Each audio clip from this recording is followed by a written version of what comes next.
জানো বুজো তথাপিও নোৱাৰোঁ, নিজৰ মাজতেই তোমাকেই সামৰোঁ।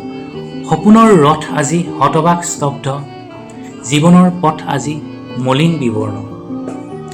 কি শব্দৰ অৰ্থ আছিল, কি সুন্দৰ সলসলীয়াকৈ জুবিনদাই গাই গৈছিল কবিতাৰ দৰে লগা গানবোৰ।